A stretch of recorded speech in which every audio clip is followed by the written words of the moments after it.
have over 80 individuals on this webinar. So thank all of you for your interest in our GVS grant and the solicitation that we put out. It is just fantastic to have so many of you on this call and interested in this program and this grant from IDVA. We're going to get started today with an introduction and a greeting from our IDVA director, Dennis Weimer. Director Weimer, if you would like to say a few words, I would love that. Thank you, Gabrielle. I appreciate it greatly. I'm thrilled to hear that there are so many people and see so many people on this call and showing interest in our grant. A little background to it. 2 years ago, we let out the first grants for veteran services, and we gave funds to 13 organizations and had just a great opportunity to work with those organizations to see the success that they were able to have, and are thrilled to have them as partners. And so we were very excited and frankly, very concerned with this year's budget process, whether we would be able to have the funds for this, but the legislature and our governor's office saw that this was a great opportunity, and we wanted to make sure, everybody wanted to make sure that we were still able to get funds out to the community on this. And so really, I just wanted to thank you to everyone that's here. Gabrielle has all of the knowledge of what we're doing. I have limited knowledge, as most people who know me would know. But we're excited to partner with the organizations that will receive money from this grant, and looking forward to this process. And feel free, please, ask questions in this session. As all of you know, everything we get and ask, is a public comment, and we'll appropriately connect all of the dots with for you with your comments and with other comments later on our website, so that you can see what everybody asked, and you don't have to try to write down immediately the response. So thank you very much to all. And with that, Gabrielle, if there's nothing else you want me to address. Well, one thing I do want to address real quick. I apologize, Gabrielle. Okay. I do want to talk a little bit, just real quick, about what the mission of the Indiana Department of Veterans Affairs is. Our mission is to serve, support, and advocate for the Indiana veteran community. And I want to make sure everyone on this phone call paid attention to that last part, because what that means is all of you are part of the veteran community. It's not just the veterans, it's not just their families or the caregivers. It's about the organizations in this great state that are working hard to serve veterans. You are our customers. You are the people that we want to help support. We want to advocate for you.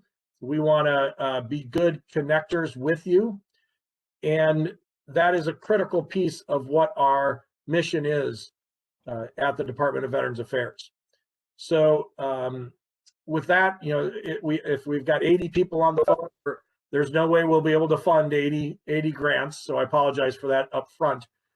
But know that whether you get a grant with us in this opportunity or the next or not, we're here to help you succeed in your missions and with your programs. So if there's ways that you see you'd like us to help, please reach out.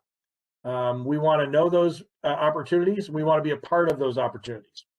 And there'll be some more opportunities that we have later this year to partner with organizations on a smaller level and help them out. So anyway, so that's what I've got. Gabrielle, I will pass it back to you now again, unless you have something else you'd like me to hit. No, thank you, Director Weimer, for that introduction. We really appreciate it. Before we get started covering some questions that we received in advance, just a few housekeeping items. All of the questions that you have, just type into the chat box, and then I will read the question and answer it. If we receive multiple questions regarding the same topic, we'll just bunch them together and answer them collectively instead of answering the same question multiple times in a row. And so the chat box is the utilization point for the questions. Obviously, with approximately 100 of us now on this webinar, there'd be no other good way that we could come up with that would allow people to ask their questions instead of people talking over each other. So we are going to utilize that chat field. The questions and answers that come out of this dialogue today are being captured by myself and my colleagues. We will then put them together into a document that we will post on our IDVA website, and hopefully that will serve as a great reference for individuals who either couldn't attend today, or if there was anything any of you wanted to go back and look at the answer or a question, then you'll be able to go to our website and see those questions and answers posted. With that, I'll start addressing questions that we've received in advance, and maybe it'll answer some of your questions on the call, and then we will go to questions that are in the chat box after I go through the questions that we have already received. By far, the first question we got, and the one we're getting with the most frequency, is about eligibility and organizations that are eligible. And the eligibility, if we could have the next slide to the PowerPoint, please. To be eligible, an organization must be exempt from taxation under Section 501 of the Internal Revenue Code, or in other words, they have to be a nonprofit organization. If your organization is not a nonprofit organization, then unfortunately this grant would not be for you. If we have had some questions regarding, I have applied to the IRS for nonprofit status, but I haven't received that back yet from them. Our advice would be to go ahead and apply, but you would not be able to actually receive any grant funds from the state of Indiana until you had that documentation back indicating you are a nonprofit organization. But we don't want anyone to feel inhibited from applying just because you haven't heard back from that yet. We recognize that can take a while to get that back from the IRS, so feel free to go ahead and apply and meet the application deadline, but just know that we won't be able to expend any grant funds to you until you receive that from the IRS. Going down the list of eligibility requirements, and you should all be able to see our PowerPoint on your screen. The organization must be providing service to veterans as described in that section of the Indiana Code, and we have a separate slide detailing the veteran services that is contained in that section of the Indiana Code. Also, the organization must be financially able to provide the services proposed in the application and must be able to utilize or obligate the grant funds during the grant year. This is a one-year grant. It'll run contemporaneous with the state fiscal year. So the grant period of performance will start on July 1st of 2021, and the grant will end 1 year later at the end of the state fiscal year on June 30th, 2022. The last criteria item is that the organization must be in compliance with all state and federal laws and taxes.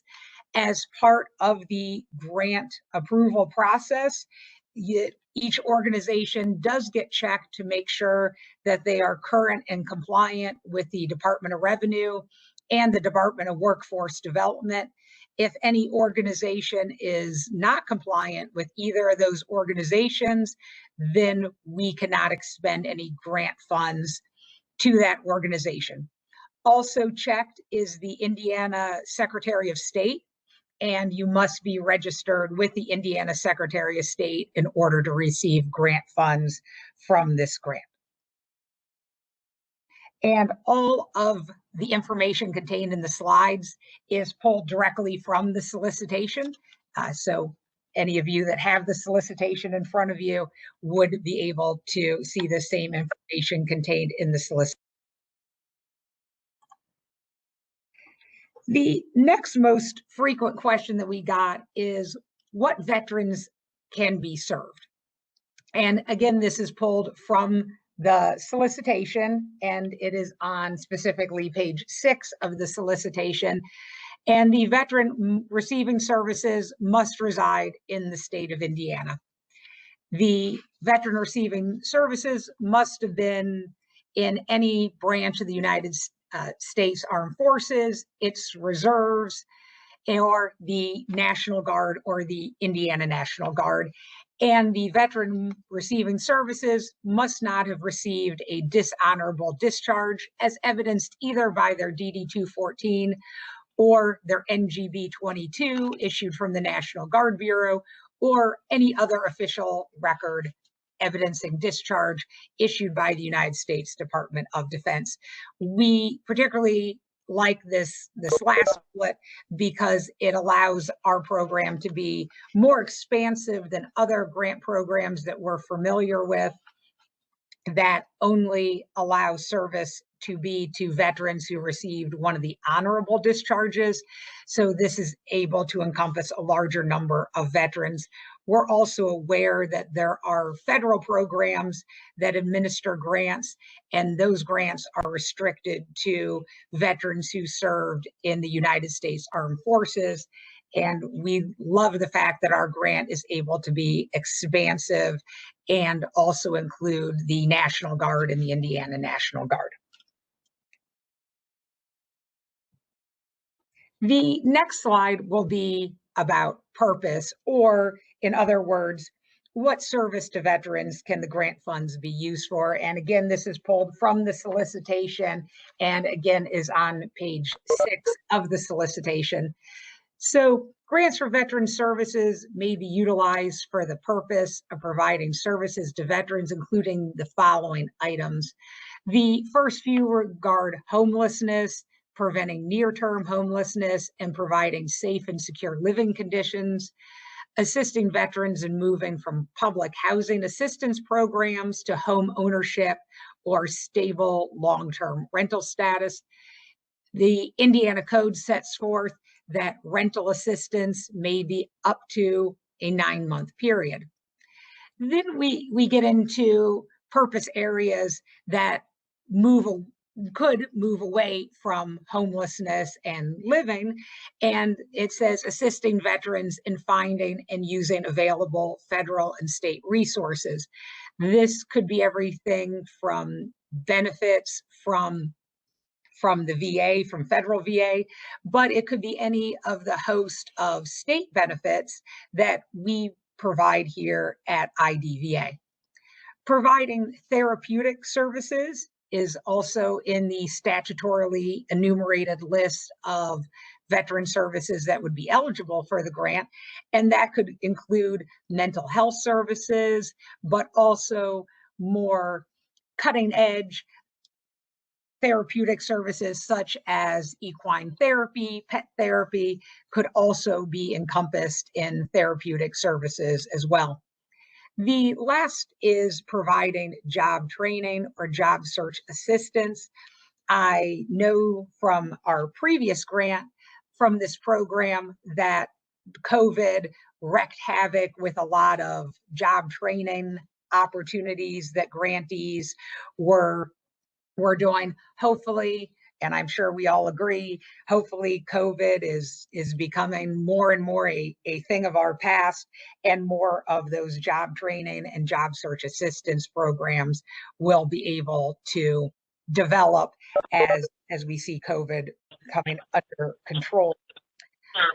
Moving down the questions that we got in advance, we were asked, are there priority purpose areas or areas that are going to be weighed heavier? So one individual asked us, well, if I provide therapeutic services, will that get me a higher score than someone who is providing homelessness services? The answer to that is no. There is no purpose area or veteran service that will be weighed heavier than another. These are the areas set forth in the Indiana Code, and they all carry the same weight and all serve veterans as well. So there is no priority area in the purposes. We've also been asked, are there priority geographical areas? There is no priority geographical area. Here at IDVA, no matter what our program is, we like to serve the entire state of Indiana, so there is no priority geographic area. We were asked about the minimums and maximums regarding the grant. As set forth in the solicitation, the minimum grant award is going to be $25,000, with the maximum grant award being $150,000. We were asked, can the same organization receive more than one grant? The answer to that is yes, if the grant applications involved different veteran service programs within the same organization. So if your organization is a larger organization and you have program A that serves veterans in one aspect, and then in another part of your organization, you have program B that serves veterans in another way that meets these purpose areas, then your organization could complete 2 applications, and you could submit both of those applications for consideration with the grant. The deadline to apply for the grant is June 14th of 2021 at 5 p.m. We will be accepting applications to that point. The slide that you're seeing talks about what you need to submit. This is obviously another question we've gotten with some regularity of what constitutes a complete application for submission. So you would need to submit the grant application form, which is Appendix D of the grant solicitation. You may send that to us at IDVA via email, fax, or mail. And if you were so inclined to come see us at the Indiana Veterans Center at 777 North Meridian, you could even drop off your application as well. And we'd even be happy to give you a tour of our historic building where our offices are located. Along with the grant application form, you would need to include on your organization's letterhead a narrative that talks about your program and what you would use the grant funds for if you are awarded those grant funds. If you are awarded the grant funds, then that narrative would get attached to your grant application as what we fondly call Exhibit A. The last item that you will need to submit with your grant application is a proposed line item budget, setting forth how the grant funds would be expended if your organization is awarded those grant funds. The approved budget for your program, if you're awarded funds, would ultimately be attached as Exhibit B to the grant agreement. And the last slide that we have to share with all of you before we get to the questions in the chat box is just the timeline and deadlines that is set forth in the solicitation, specifically on page 7 of the solicitation. And this just details the different dates. You will see, obviously, the grant solicitation announcement has already occurred. We are currently here at the grant Q&A session. So the next milestone for the grant would be the due date for the grant applications, which again is June 14th of 2021. And after that, we'll be doing our scoring and ultimately send out notices to individual organizations that were awarded funds on June 28th. And then we would also send out correspondence to those entities that were not selected to be awarded the funds We'll also send them correspondence as well, notifying them of that decision. With that, that was the questions that we received in advance of today's webinar. So I am now going to go over to the questions in the chat box. So bear with me for a moment while I peruse the first question. The first question revolves around a table of contents when submitting the grants. Is there a specific order in which to set forth the grant application? We do not have a prescribed format. We are anticipating a large volume of applications thanks to the amazing work of our IDVA outreach team, who got the solicitation out to places that candidly I couldn't have even thought of. So their great work in turn will mean an anticipated large number of applications.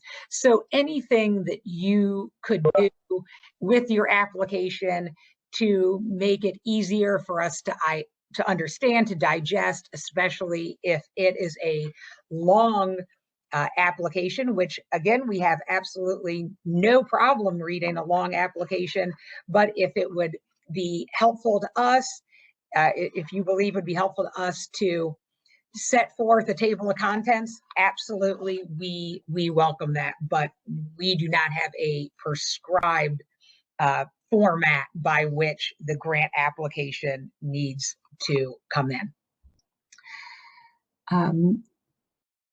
Moving down, we have a question: does our nonprofit need to be 100% dedicated to veterans, or the fact that we serve them in the community, is that good enough? That's a great question. Your organization does not need to be 100% dedicated to veterans in order to be eligible for the grant. Your program that you would like the grant funds to support needs to be dedicated to serving veterans. So let's say you have a homeless shelter.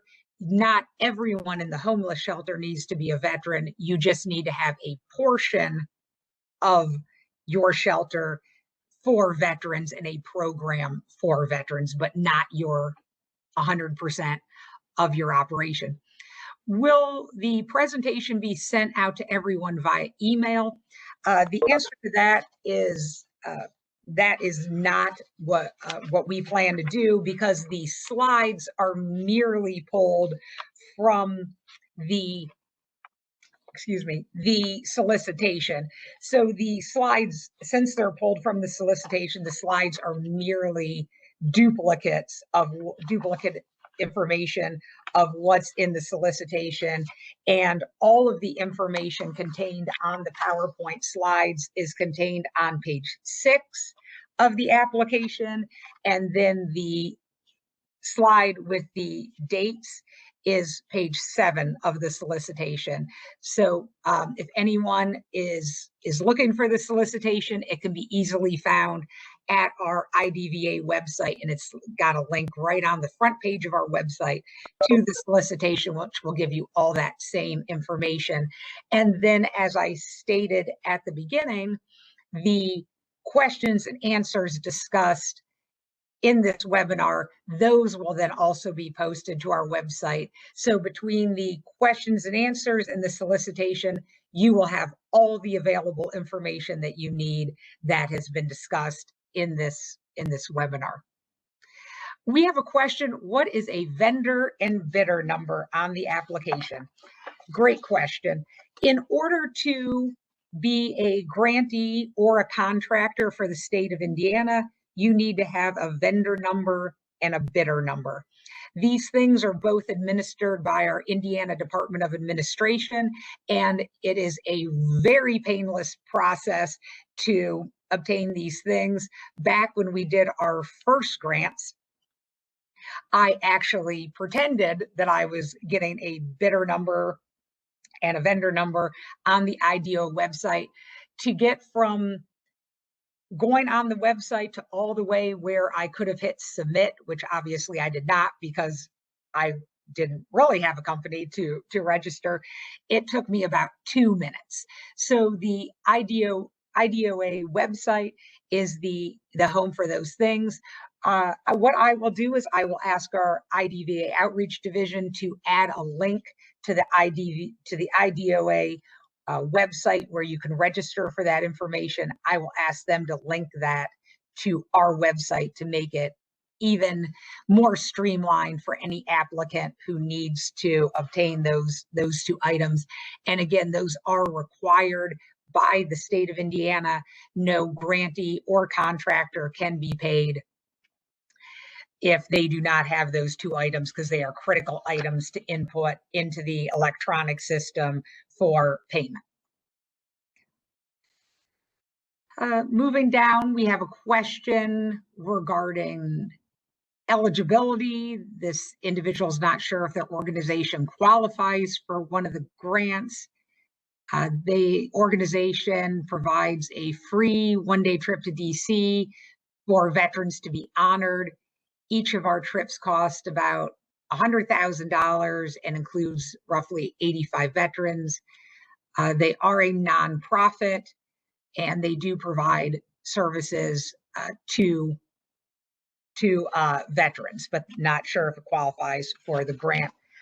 I'm going to ask my colleague to pull back up the purpose area slide to help facilitate the answer to this question. Each of you knows your organizations the best. And, obviously I can read the question as it's input into the chat, but obviously each of you is familiar with your organization. So I would challenge the author of this question to look at these purpose areas set forth on the slide, set forth in the solicitation, and see if you could fit your program into one of these purpose areas as you think about the specific things that is done during that trip or leading up to the trip, or if you assist those veterans that take the trip, help connect with any sort of federal or state resources or benefits.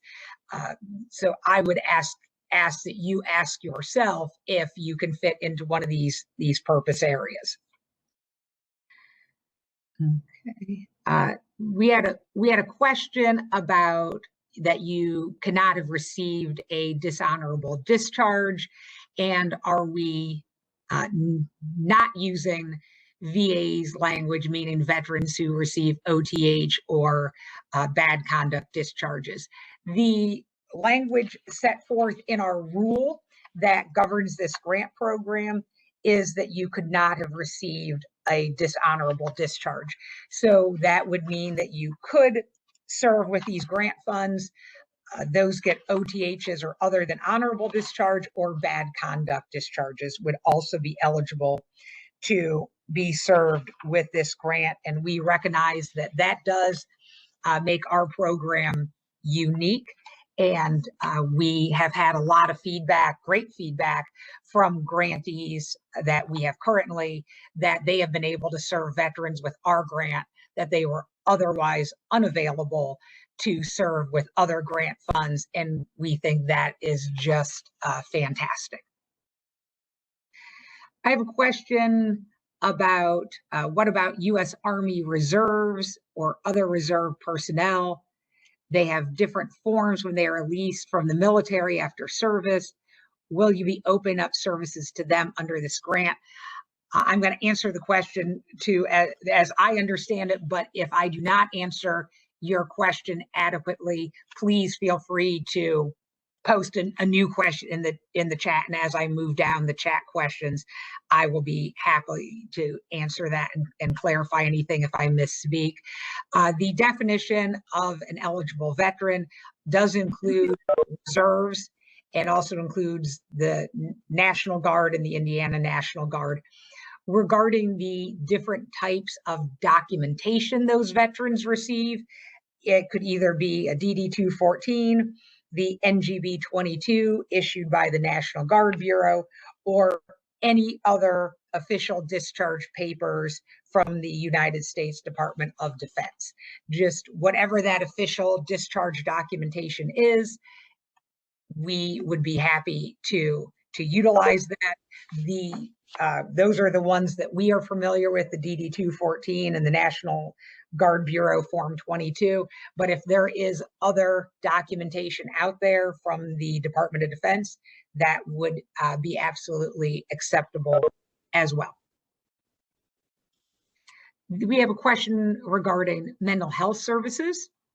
Could it include mental and physical health coaching to help improve quality of life? And that is something that I would view as therapeutic services. I know that, sorry, I'm flipping to the definition section of the solicitation. Therapeutic services is defined on page 5 of the solicitation, and it is the definition as set forth in our administrative rule that governs this grant program. We'll just read it. Hopefully that will help answer the question. Therapeutic services means services designed to assist a veteran with psychological, physical, or rehabilitation services, or physiological as well. These services may include, but are not limited to, the following: personal, marital, or family counseling, integration assistance for placement into on-site substance abuse counseling, which does not include medication, meditation, yoga, and other non-traditional means of counseling that the organization already has established in its reintegration programs. And again, like the last question, if that reading of the definition and referencing where it can be found in the solicitation does not thoroughly answer that question, please feel free to re-chat that into the chat box. Okay, there's another question about therapeutic services. Could that include integrated healthcare coordination efforts and social work for older adults who are veterans? Based upon the definition I just read, it referenced integration assistance for placement into on-site substance abuse counseling, which does not include medication. Obviously, I am not an expert in the program, but certainly, it seems like there are possibilities there coupling that work with the definition, and that there would be eligibility there. But again, obviously, your programs best, and I would reference you back to the definition and the purpose areas to specifically answer those questions. Okay, moving on. Okay, this one talks about the nonprofit provides educational scholarships for the spouses and children of fallen and disabled service members. We award scholarships to them directly through their accredited educational institutions. The spouse receiving the benefit would be a military person also. So technically they would be a veteran if their spouse was fallen or disabled. Do you award funds for these types of educational scholarships? I'm again going to answer the question as I understand it, but please re-enter a new question if I misunderstand. So the spouse and the children are not veterans by the definition as set forth in the solicitation, because the spouse and the child did not actually serve in either the armed forces, their reserves, the National Guard, or the Indiana National Guard. So if that is the case, and that is who is being served, then that they would not meet the eligibility requirements for the grant.